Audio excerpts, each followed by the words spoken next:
no operational definition for consciousness. And that's not to say that we won't in the future. I'm not making that claim, but I'm saying that right now, if an atheist is telling me that they do not believe anything without evidence, that's not true. We believe in a non-physical consciousness without any evidence for it. That consciousness is naturalistically assumed by neuroscience to come from brain states. Because if you give somebody general anesthesia, they're not going to have, they're not going to have consciousness. But we now have experiences of people saying, no, I had a conscious experience without having my brain active and my heart active. So in clinical death, we are having now people talk about in veridically verifiable experiences that, that to me that's a cause for concern. If you're telling me that you don't believe in things that are not physical, how do you account for consciousness? Hi there, this is S.J. Thomason with Christian-Apologist.com. What I'm going to do today is I'm going to bring to you 16 different people I've interviewed over the past few years. Most of them are Christians, including this person right here who's called Josh Decker, and some other ones are atheists. And I'm going to bring to you some of the highlights. And the highlights are grouped into different areas. So right now I'm starting off with some of the issues with respect to the unseen realm. And I'm also going to talk a little bit about the historical reliability of the New Testament. We're going to talk about prophecies in the Old Testament.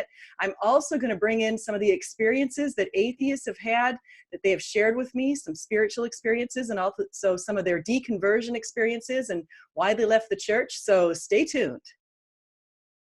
That's true. Well, your grandmother had something, right? She did. She had a very, very powerful experience like that, where it was an out-of-body experience. She left her body, and she was basically, she told me, in a realm where it was timeless. So she didn't experience. She was there for a long time, and she witnessed her whole life. And by the way, I should give you some context of why she had this experience. It's very amazing, actually. She was dealing with something that happened earlier in her life. She was abused early in her life. She never forgave the person.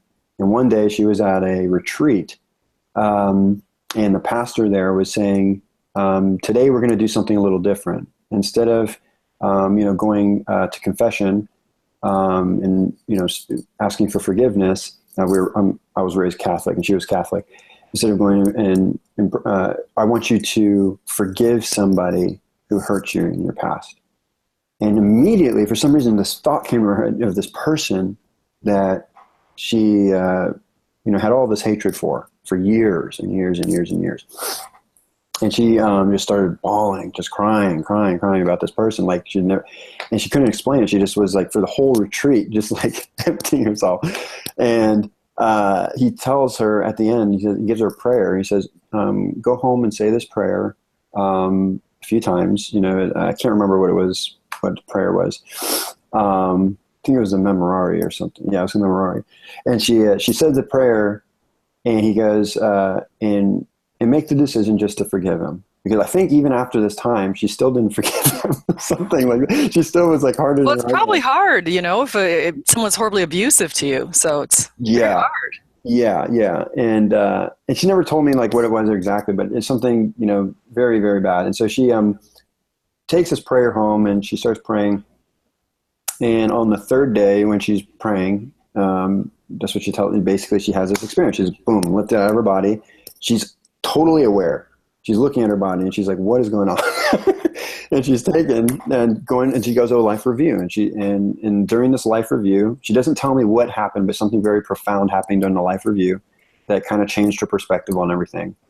And then she came back and she was exhausted. She said that she was literally like, she was gone for a long time and she slept for like a day. It was just totally out of it. And these kinds of experiences, these out-of-body experiences, they've actually shown, and this is what's interesting, is that they follow a step-by-step process. It's usually like 5 or 6 different steps that they typically all follow, where you're like out of your body, you're looking at yourself, you're going through a tunnel, you experience unconditional love, and that's what she also described to me, was this unbelievable love that she just could not, it just doesn't exist on earth. Doesn't exist. It's another, it's just totally different reality of love. And these experiences are what people love to doubt, because they're just like, well, even if I had that experience, I wouldn't believe it. That's literally what I was like as an atheist. If I had that experience, I probably even would not believe it. And people will come out and tell you that.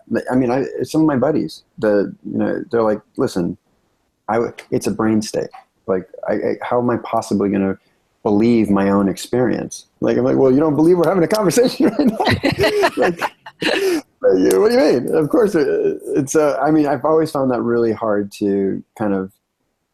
It's I mean, it kind of corroborates that you can't say I wouldn't believe it. If you're making that statement before it's happened, that's you're not open to evidence then. Yeah. Yeah, and I can say that they have done studies where they've analyzed, doctors have done studies where they've analyzed the near-death experiences, and most people don't actually have that kind of experience in some of these near-death experiences. So I think it's only 3% of people say that they saw the tunnel and the light and that kind of thing. A lot of people might just have, like, they just got the first step. Like my mom, Right. I can tell you, my mom, when she was pregnant with me and giving birth to me in the hospital, her body, she said, lifted out of, like, she actually was able to look down on her body from above her body and watch the doctors working and the nurses working to get me out. but she was lifted out of there. So she didn't have that whole full experience, but she did get a little bit of it. But yeah, that's something there though, still. My mom, and my mom has no reason to make this up. That's the other thing. It's people think that, there must be some reason she made it up. Well, why? She told me. She hasn't really told too many people about it, so. No, it's true. Yeah, Bruce Grayson, the guy who came up with the near-death experience scale, he talks about that, where they'll have the first level experience. There's a second, third, fourth, and a fifth, or I think 7 actually.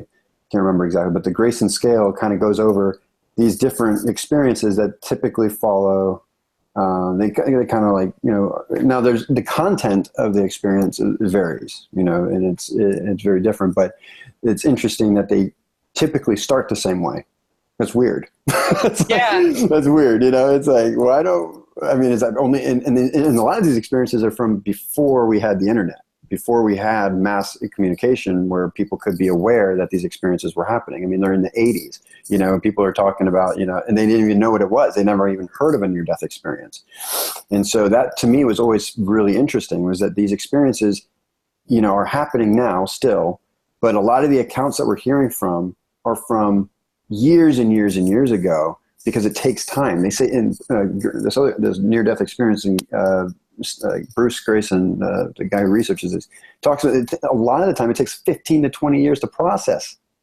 Wow.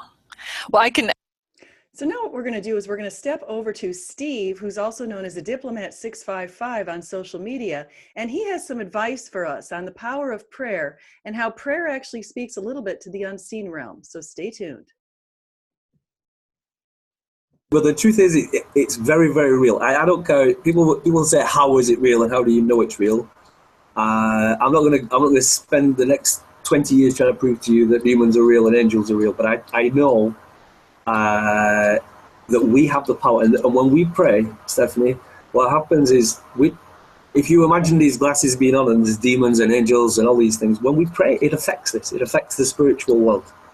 And I don't like the fact that there's people in my country suffering from depression, and there's people at home tonight feeling suicidal, and there's teenage girls that are slicing themselves with razor blades. I don't want that. I don't want that to happen. I don't want anybody to suffer. And I know you feel the same way. We don't want people to suffer and do this. And I think as the global church, I don't know the answer except for Jesus Christ. I think we need to be practically helping people as far as, getting people who know about Christian counseling and all these kind of things. And if we can't do that, then we need to be in prayer. As a group in prayer meetings, praying I'm in a hotel room in Istanbul, we can be praying in the hotel room. But I don't want our nation, I don't want those people to go to bed tonight feeling suicidal and suffering and doing these things. It's a terrible thing.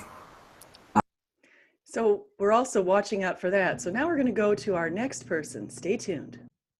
And here we have Professor Flynn, who is an atheist. So how did I become an atheist? Went to prayer meetings, went to church picnics, all of that baloney. Went to Mass every Sunday morning, 8 o'clock Mass. And my mother always made sure that we sat in the very front pew, front and center, to be seen, I suppose. And I used to sit on there's a name for it, but I can't think of it. When you sit in the very front pew, there's just kind of a rail in front of you. And I would lean my chin on the rail and put my mouth on it. And like you could taste the incense in the wood. I can still taste that incense. So I'm sitting there one morning. I would have been 9 years old, I figured. And the priest is giving his sermon about whatever it was. I wasn't paying much attention. I was looking around at this church. It's an opulent church. So much so that, and I was raised in a mid-sized city. It was just known as the cathedral. Everyone knew what the cathedral was. This big, beautiful building with the stained glass and the stations of the cross and all the statuary, all this kind of stuff. And this dude, the priest, his name was Ed, I can't think of his last name, was giving his sermon. I'm looking around, I'm looking at the stained glass, and I'm looking at the people, I'm looking at the crucifix and all this stuff, and the statue of St. Peter or whatever. And I'd been learning just about this time. This is how I know I was 9 years old. I'd been learning in grade school about the Greek and Roman gods and goddesses. And as this dude was giving the sermon, it suddenly struck me, you know what? We used to believe that the sun rising and setting was Apollo, Apollo's blazing chariot crossing the sky. We don't believe that anymore. In a few hundred years, we're not going to believe this baloney either. And so at that moment, I became an atheist. Now, I didn't know there was such a thing as an atheist. I'd never heard the word atheist. So one of the reasons I'm telling you this story is because there's a common misperception, and I hear it very often from some of your crew who are trying to goad, or as Sally says, to bait people into an argument. They'll say, if you only knew God, you've never believed, blah, blah, blah. Dude, I believed. My standard answer when I was a kid about what I want to be when I grew up was, I want to be a priest. So at 9 years old, Professor Flynn made a decision that is still impacting him today, I assume. I haven't talked to him in a couple of years. So let's go to our next person. It'll be a surprise. I used to talk with somebody who called himself Squircifer, who considered himself a Satanist apologist. He unfortunately passed, but he had served in the U.S. military, and he dedicated a lot of his life to being a person who served others. So here's what he has to say about an experience that he had when he was younger. I was sitting in the pews, and I was listening to the preacher preach. And I had this very distinctive thought in the back of my head, God, this guy is boring. And people that comes from, ministries or they're involved in ministries, and they preach either for fun, profit, or kicks. They know that you have to craft your sermon in a certain way. You just can't get up there and say, blah, blah, blah, blah, Bible verse, blah, blah, blah, blah, you're a sinner, blah, blah, blah, blah, die, burn in hell, blah, blah, blah, blah, repent. You can't do that. You have to structure the sermon in such a way that you draw the listeners in, and you can effectively convey what you want to convey to them, and that they'll take this knowledge in, and they just won't sit there and go, God, this man is boring. And I had this thought that this guy is boring. How can this be? He's a man of God. And then I felt this unexplainable, I wouldn't say touch, but a sensation. And then it was like, I can be a minister. I could do this. I could do a better job. I can convey God's word better. Is it possible? And then I felt this movement, this sensation that, yes, you can. You have my blessing. And then, of course, I went went ahead and mulled over it. I didn't immediately jump on the bandwagon and say, I'm going to be a preacher. I mulled over it, prayed about it, consulted, different Bibles, different commentaries, talked to different people, actually talked to the boring preacher, told him what my thoughts were in the pew, that I felt moved, that I have this feeling that God's calling me to be a minister. And then one night, sitting in my room, reading a copy of the Dewey Rhymes Bible, it just hit me. It's like, I can convey this. I can do this. This is what God wants me to do. And then that was the religious experience. That was the spiritual experience, if you will. So you just heard a couple of experiences where people are talking about from the perspective of being a Christian, and then you just heard a couple of experiences that were spiritual from people who consider themselves non-theists. And so we're going to switch gears for a second. I'm going to go to some people who one time maybe weren't very strong believers, they were weak believers, or they just were non-believers, and something led them to a change. So stay tuned. So now we're going to chat with Julie Ann Dibble. There's actually a lot of judgment inbred in that, and perfectionists tend to be hard on themselves as well as hard on other people, their expectations being high and lofty. And so the other thing, as a side note, and I'll get to this in a little bit, but perfectionism also coexists often with depression, because those who are caught in seeking and striving to be the best perfect thing they can be, it just is unrealistic. We are human. We have ways that we are not perfect. We were made in his perfect image, but long ago there was a fall. And there is no chance of us achieving perfection on this earth. And so as I journeyed myself into Jesus and faith and growing closer, it was very evident to me soon that God is the only perfect one, and that we ourselves have his grace each and every day, each and every moment, because he planned for you and me to be here way long ago when that fall happened. And knowing that we would continue to struggle and continue to strive and continue to fall because we can't be perfect. And so the thing specifically that he laid on my heart is, if you want to share the gospel, if you want to share truth, if you want to share the love and light of Christ, you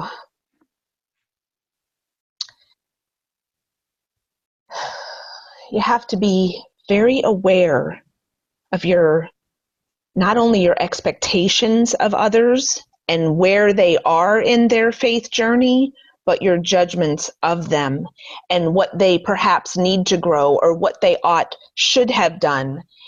And there's times when I was new in the faith, and what was extremely powerful is when those who were more mature or Christians longer than I looked at me but didn't say anything to me.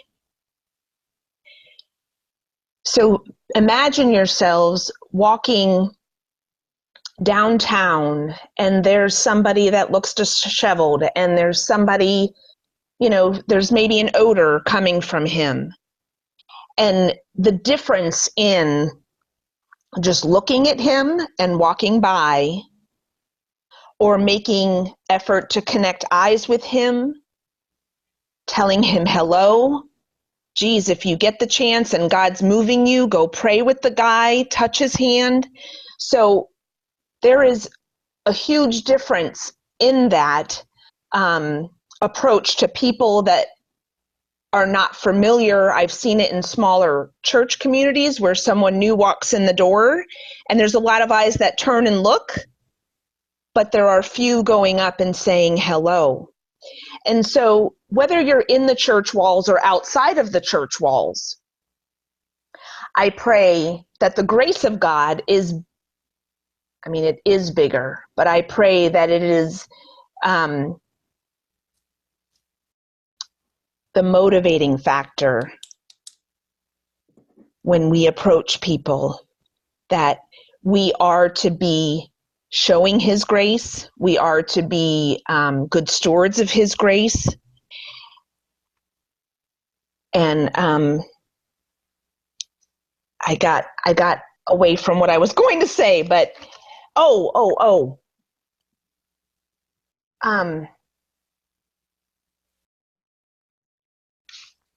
I think one thing that you're mentioning that I think is really important to highlight is the idea. I think what you're going into is the idea of sometimes we we judge ourselves too harshly, and we all do make mistakes, and it's hard. I'm sort of a perfectionist myself, so I have I have difficulties when I fail, and unfortunately I fail every day, and so I completely relate to what you're saying. And another thing I think you're saying is the idea of empathy over apathy. That's so important. Yes. One thing that it took me a while to learn, being new in the faith, there was a lot of shame that I came into the faith with. And then once you begin to grow, if there's not, the Bible calls us to build each other up, to rejoice when there's things to rejoice, and to bear the burdens when there's heaviness. But when you don't feel a part yet of the community, I like how you said that, SJ, empathy versus apathy. And to someone who's new that hasn't fully wrapped themselves around the love of Christ, love from Christ yet, they need to see it modeled. It's the mark. And there's So Julianne Dibble gave us some excellent advice, and so now we're going to go to a couple other Christian women, so stay tuned. So now I'm about to go to Lisa Q and Lori, and Lisa Q is part of Women in Apologetics, and Lori is a person who has a Twitter handle called Spoonfed Soul, and both of them are working actively in their churches and in a number of women's groups, and so they're going to share some information right now. Well, they oftentimes don't recognize that the root of ethical behavior has to lie, in the commandments that God gave us, the moral commandments. I love how he's the lawmaker, not only of morality, but of science. And so in mathematics, these are the things these abstract concepts that we just simply discover. It's not like we created 2 + 2 = 4. It's like, that is a concept that is already in there, and John Lennox, he says mathematics is the language of God, and I'm sure he's quoting from some other famous mathematician of the ages. But I think that these are the kinds of things that it's like we've disconnected from our past. It's like we're so caught up in the current technology and all this stuff that we're doing now that we've forgotten. It's like, the tether has been cut from our past to understand where these things even come from, and I think it's really important that we have that tether reconnected, because I think people have lost that. And it's like when you disconnect that way, you lose a sense of the purpose of why we're even here, and I think that people are, today there's a lot of hopelessness going on in the world, if we are truly just, random accidents. What is the purpose of life? It's absurd. Life is absurd without God. And we're seeing some of that happen today. We're seeing some absurdity in the fact that there's no truth and I can create my own reality and all these other kinds of things. And so that's because the tether has been cut. And I think that we need to reignite an understanding of where we've been and where we've come from, in touch with our ancestors. And, Christianity is all about a historical person. But Christianity connects history, back to Jesus.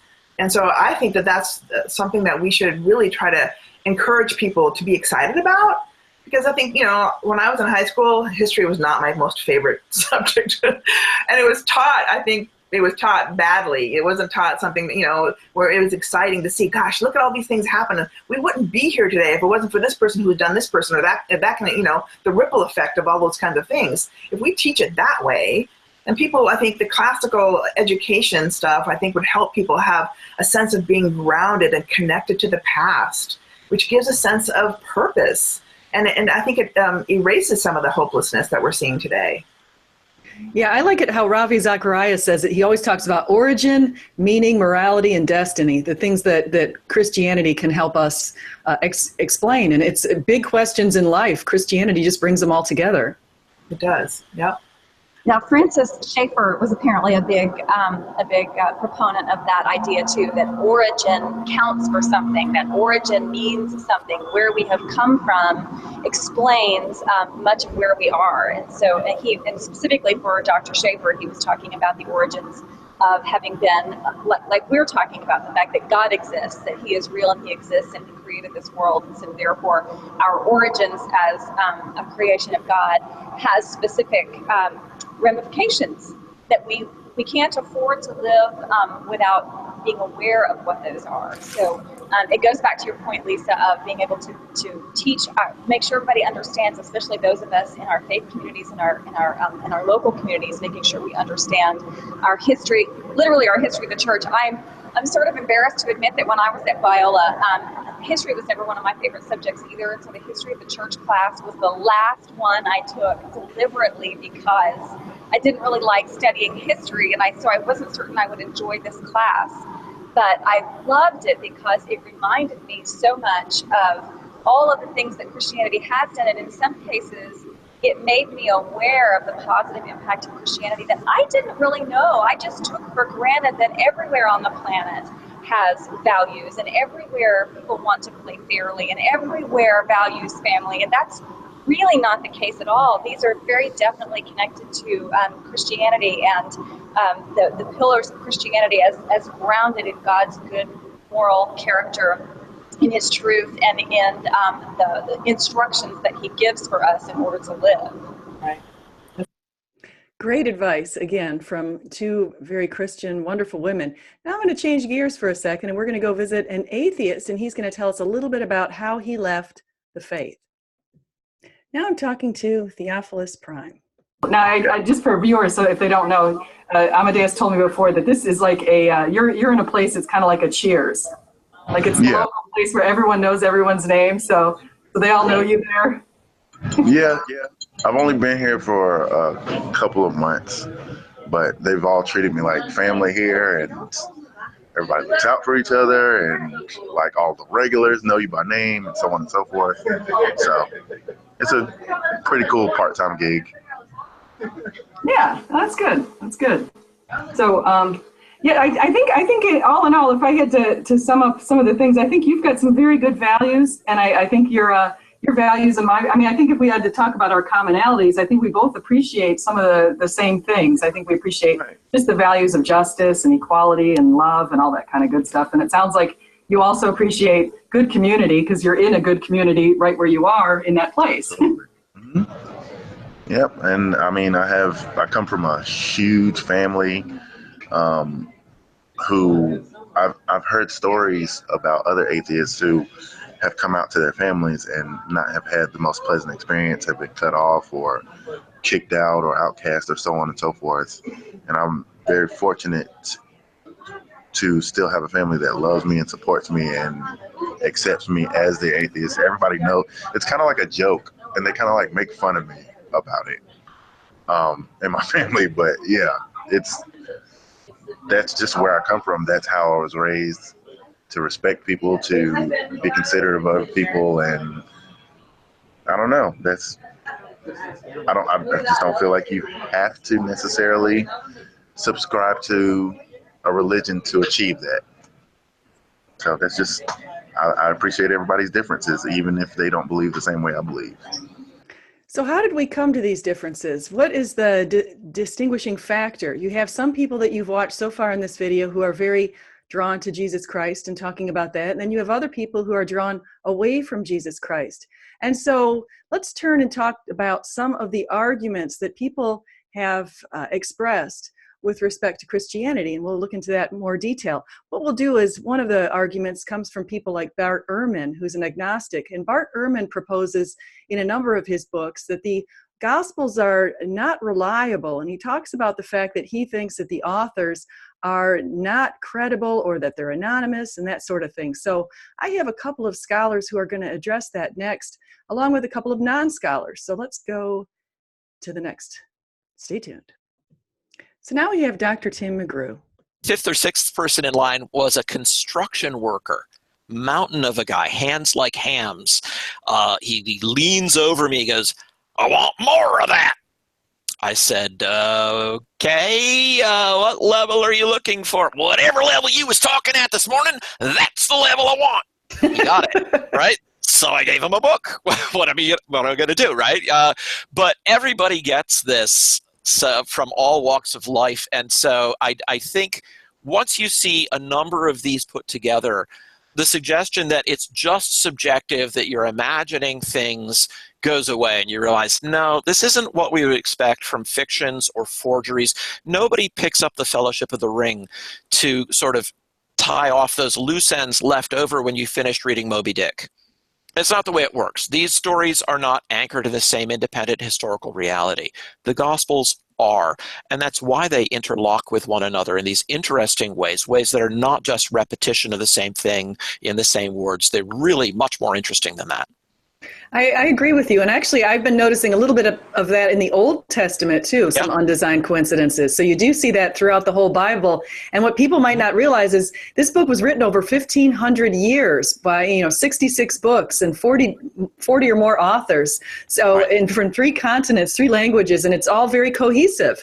So that in itself, because one of the persons in the audience, in Brian Stevens, and I'm going to ask you if you can elaborate on this, but he says, how do we know the Bible is the Word of God? And I know one argument is these sort of undesigned coincidences. Yeah, but let's even back out a level, right? Before we get to talking about the doctrine of inspiration, which is a very interesting discussion, let's just talk about the question, is it reliable? Can we trust it? Can we look at it with the same tools that we would use to evaluate documents in secular history and see that it actually bears the marks of historical reliability over and over again? And the answer is yes. In all kinds of different parts, this argument from undesigned coincidences is one strand of a multi-stranded argument. There are also external evidences and connections between what we read in Scripture and what we find in secular sources or archaeological material, Josephus, Tacitus, other historians. So there's just tons of evidence of many different kinds. And that's important because if there's just one kind of evidence, somebody can say, well, let me cook up some kind of explanation for why you got that one kind of evidence and the other kinds are missing. But actually there's many different strands of evidence.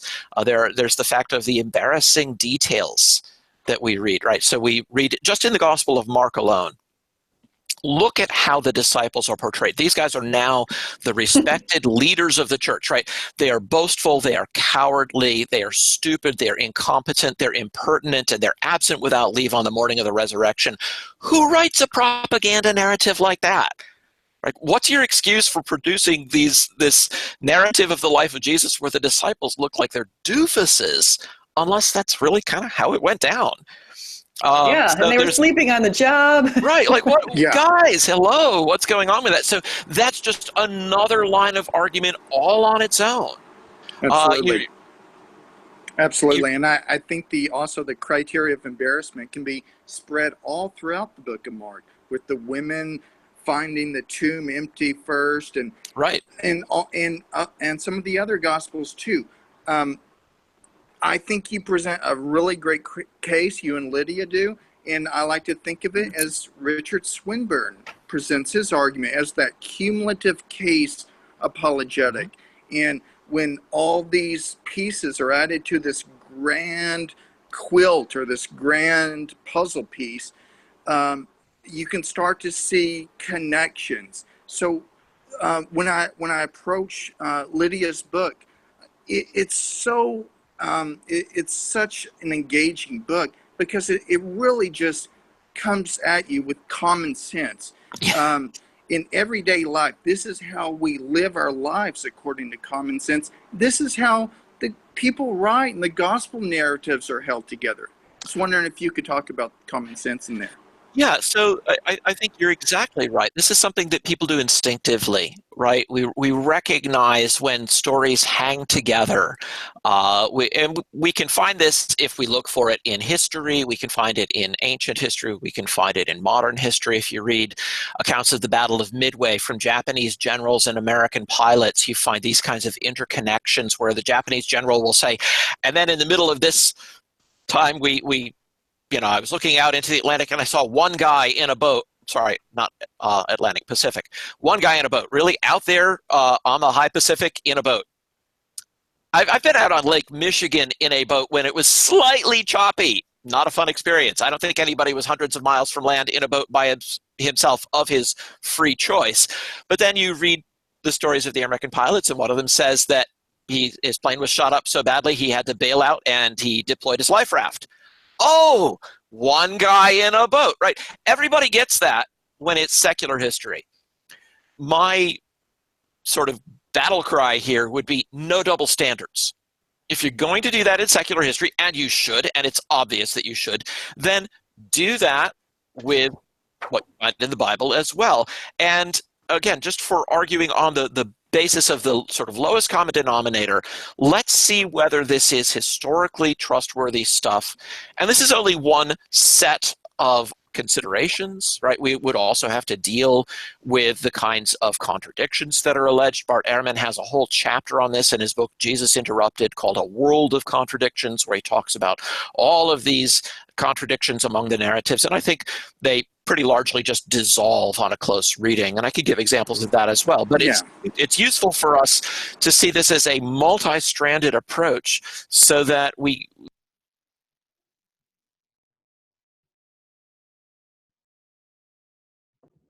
So where would the atheists stand at this point? So we talked about Dr. Tim McGrew. We're going to go over to Cyrus the skeptic. And Craig Reed and I interviewed him not too long ago. And we're talking a little bit about not Braveheart. We're talking a little bit about Mel Gibson's movie, The Passion here, Passion of the Christ.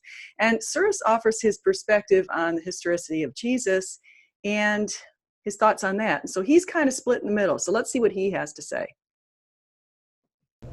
Given the original connotations of the word passion, which literally meant suffering, then it makes sense. The only things I didn't like is that he made everybody speak in Hebrew and Greek and the original languages. I don't think that was a good call. I really don't. I think that you had a movie that was so, I'm not going to say it was necessarily good, but again, I couldn't enjoy it because my limit was sitting there watching subtitles. I like anime, and I don't even like watching subtitles. I'm sorry. I'm not going to deal with it there either. I don't even know anime, actually, but I used to watch French movies with my French friend, and they were always with English subtitles. So it was hard to watch. It makes things. Passion of Christ was the closest thing. I actually did a video on it. Was the closest thing to an actual real movie made by a Christian. Like it wasn't great, but it had some of the trappings of a real movie. It was shot beautifully. The acting was excellent. Cinematography was good. Everything in it was great. And it had a great, it felt like you were watching an art house movie in terms of quality. But the actual. In the beginning of the movie, when they have the beginning shot of the movie where it's the camera's at the ground and it's panning up to the representation of evil, and he's kind of explaining how he's going to tempt Christ and stuff like that in the very beginning of the movie. I think that being in Hebrew was fine. Like if it was just the villain who spoke in that tongue, then it would have dehumanized the villain, and the villain in this particular story needs to be dehumanized. I think that's a good way to do it. But doing it for everybody else, not necessarily. Cyrus, let me ask you this. Are you of the belief, now I keep interacting with people like Aaron Ra, I should say, and Carey, or Richard Carey, and I can hear Craig's cat. I think that's Craig's cat, unless that's your cat. Oh, yes. But I interact with them, and I notice that a lot of atheists have differing beliefs with respect to Christ's historicity. What are your beliefs with respect to that? My beliefs are I sit very firmly in the middle between mythicism and historicity. I think there's enough evidence to believe in a historical Jesus, But a lot of the manuscripts, even though we have more manuscripts for Jesus than we do for someone like Caesar, the manuscripts are very different. So, like for manuscripts that we would use to determine whether or not Caesar was real, we have coins printed with his visage, we have statues, we have things like that. Whereas for Jesus, we pretty much only have written manuscript, and those are not as tenable. However, there is a vast amount of them, so I do understand that there's definitely a case to be made for a historic Christ. I also understand, I've read Richard Carrier's On the Historicity of Jesus, and I can understand the case he's making as well, which is basically that, yes, there are these things here, but they're not the same level of evidence that we would use for someone like Caesar.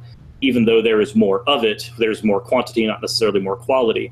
Granted, there's a few other translations that Richard Carrier uses to get to his position that I don't necessarily agree with. However, there are Jehovah's Witnesses who do agree with him, and it's a very strange mishmash of things. I think that a case can be made both ways, and I've looked at both cases, and both cases look very tenable, and that's why I sit in the middle, because I look at both and I'm like, well, there's valid points on both sides, and I don't know which way that I lean. So that's Cyrus the Skeptic. And so what I decided to do at this point was I'm going to bring us over to a conversation with Chris Hansen. And Chris Hansen is also an atheist. And Chris has done a lot of work investigating Richard Carrier's work on the historicity of Jesus. So let's go over to Chris and see what he has to say.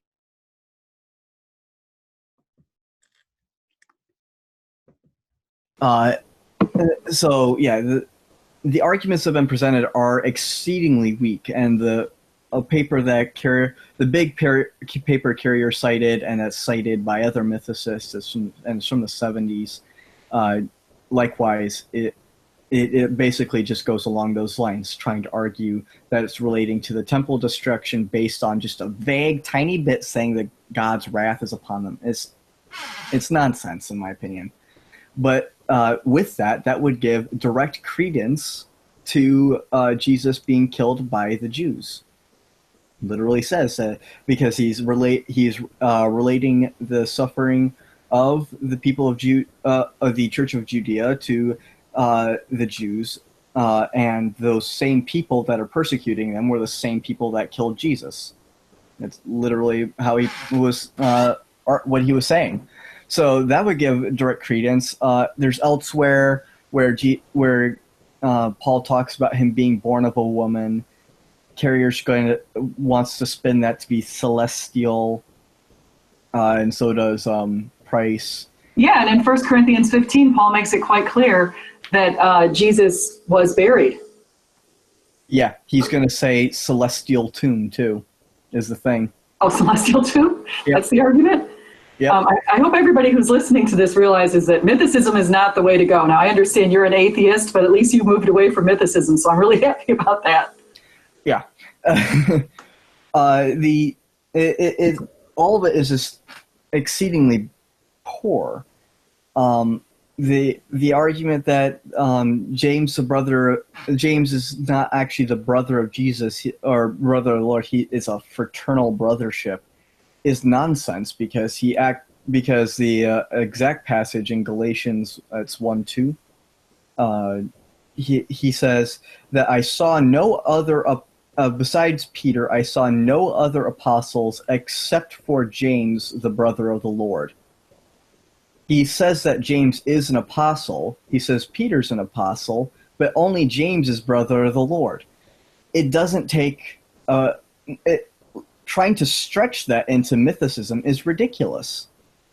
As Occam's razor commonly puts it, the argument, do not multiply objects beyond necessity. There's no reason to multiply beyond necessity here. James is brother of the Lord. He is an apostle, hence the word except. He is, I saw no other apostle except. So, yes, James is an apostle, Peter's an apostle, only James is brother of the Lord. There's other times where Paul has referenced the brothers of the Lord and contrasted them against the apostles. And then if we turn to the Gospels, and I think I noted the parallels, but there is the fact that in Mark, Matthew, Luke, and John, they all talk about blood brothers of Jesus. So now let's switch gears and we'll go over to talk to Dr. Mike Licona. So Dr. Mike Licona was on my channel not too long ago, and we asked him the question about the synoptic problem. So let's see what he has to say about the synoptic problem. And that's the idea that the three synoptic gospels, Matthew, Mark, and Luke, are so similar to each other. So stay tuned. Attestation still with Mark, Matthew, and Luke? Yes and no. I lean toward embracing the existence of Q. In fact, in my graduate class that I'm teaching right now at Houston Baptist University, we're going over the synoptic problem this week, and we're discussing the priority of Mark and the two-document hypothesis, which is Q, and the Ferrer hypothesis, which is to say that Mark wrote first and Matthew used Mark as a source and supplemented him, and then Luke used both Mark and Matthew, and so forth. So we're talking about all those kinds of things just this week.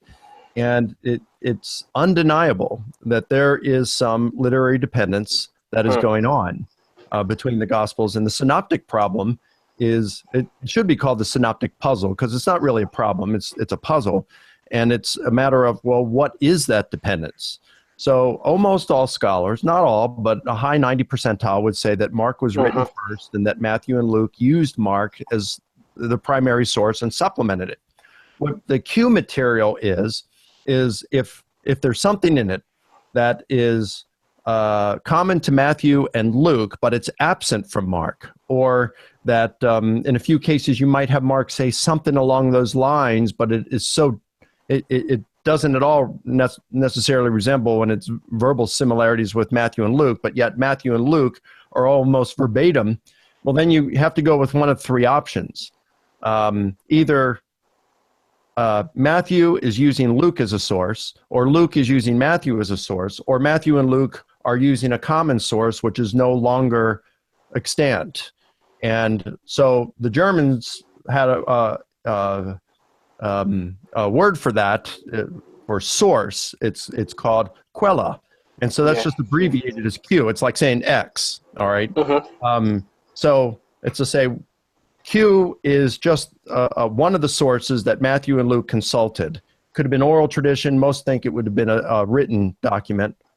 I think it's entirely possible that what Papias says Matthew wrote originally in Hebrew. He doesn't say it's a gospel. He calls it the Taalagia, the sayings, the teachings of Jesus. And it could very well be that that's what Q is. It's what Matthew originally wrote in Hebrew or Aramaic that was later translated into Greek and used as one of Matthew's sources and one of Luke's sources. So that may be all Q is. So in terms of multiple independent sources, if and you're looking at Mark and priority, if Matthew and Luke are using Mark as their source, then in those cases, we can't say that there's multiple attestation. We would look at that, what's called triple tradition, because it's in Matthew, Mark, Luke. We would look at that and say, that's not multiple attestation. If it's in Matthew and Mark, then it's just Mark as the source there. But if you're looking at Mark and Q, like let's say with the temptation in the wilderness by Jesus, you find a lot of verbal similarities and everything between Matthew and Luke. So that would be the Q material. And then you've got Mark, who mentions the temptation in the wilderness, but there's no description in it whatsoever. So either Luke is using Matthew, Matthew is using Luke, or they're both using a common source, which we would call Q. But the temptation in the wilderness would be multiply attested because it's also in Mark. You could also find multiple attestation between Mark and John, because John would be independent of Mark. Even if he knew of the synoptic gospels, he doesn't copy from them. He's an independent source, largely dependent on the eyewitness testimony of one of Jesus' disciples. You've got some material like the Eucharist sayings in 1 Corinthians 11. You've got other things that are multiply attested between Paul and Mark and John. So you get multiple attestation there. And then today you have scholars that a lot of them are looking at multiple attestation in terms of the motif.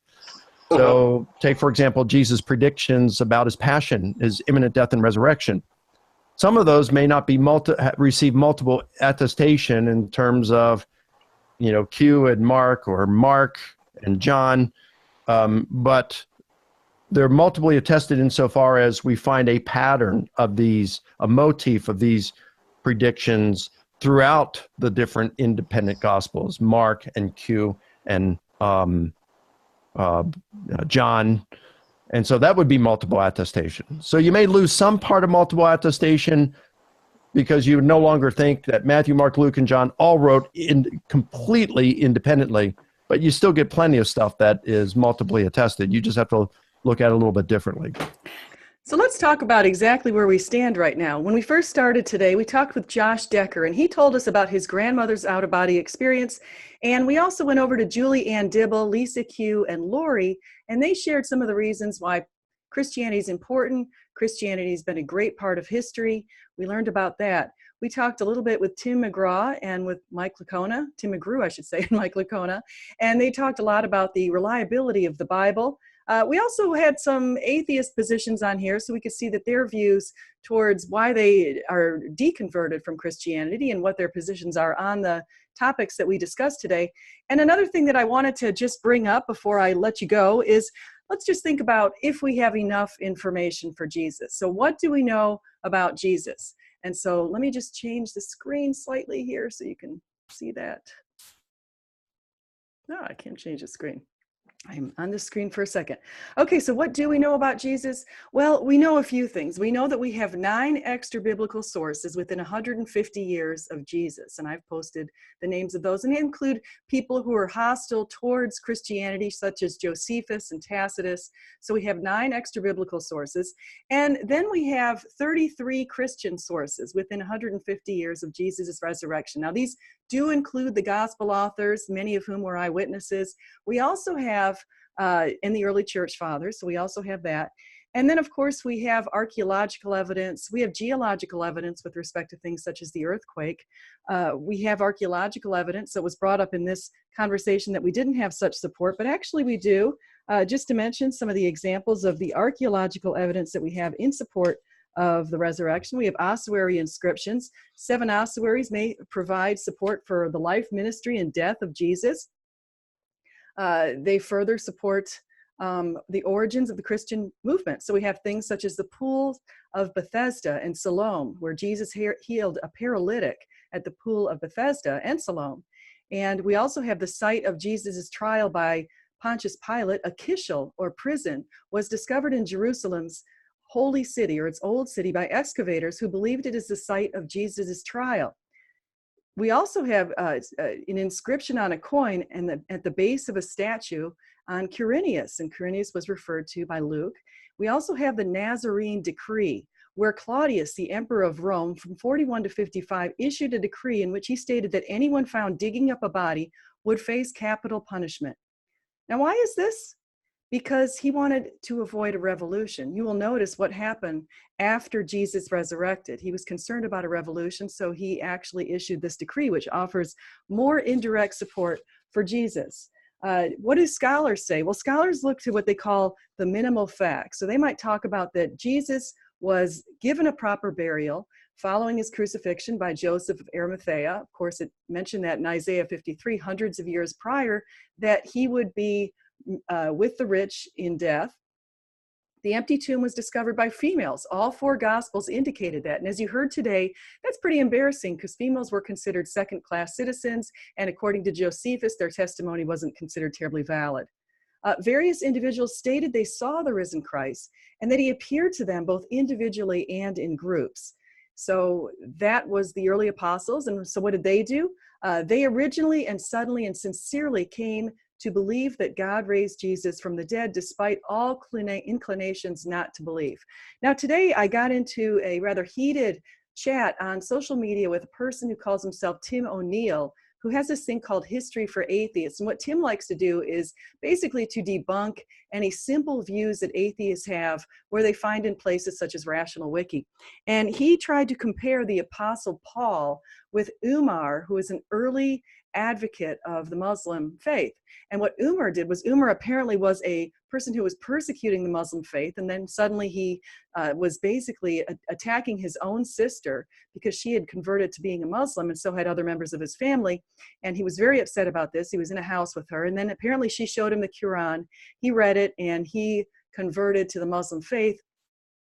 Well, what follows that Tim thinks is still comparable is completely incomparable to the Apostle Paul. So this is where the paths diverge. So in the case of Umar, Umar went out and he eventually started conquering other people. He became a huge warrior, led tons of battles. He had amassed a major amount of power. He was one of the major reasons why the Muslim faith grew so dramatically. He again had power, he had fame, he had money, he had security, he had everything that he wanted as far as earthly means. Unlike him, Paul, he also came to Jesus. He also was converted on the road to Damascus by Jesus, who came to him in the form of sort of a light and a vision. And Paul basically converted. He was blinded for a few days, and then he fasted during that time. And when he came to Jesus, for the next few decades, he preached for him despite being heavily persecuted. He documents many times in his books, which he wrote the majority of the books in the New Testament. He documents that he was stoned, beaten, jailed, imprisoned. He was bitten by a snake bite. He was in shipwrecks. Just about everything awful happened to him. Yet he never gave up the faith. And eventually he was beheaded by Nero. And his experience is not unique. The other apostles endured similarly. So if you're questioning Christianity, please consider closely the experiences of the early apostles and consider why. Why did they do what they did? It's because Jesus is Lord. Thank you so much for your time. I hope you like and subscribe and come again.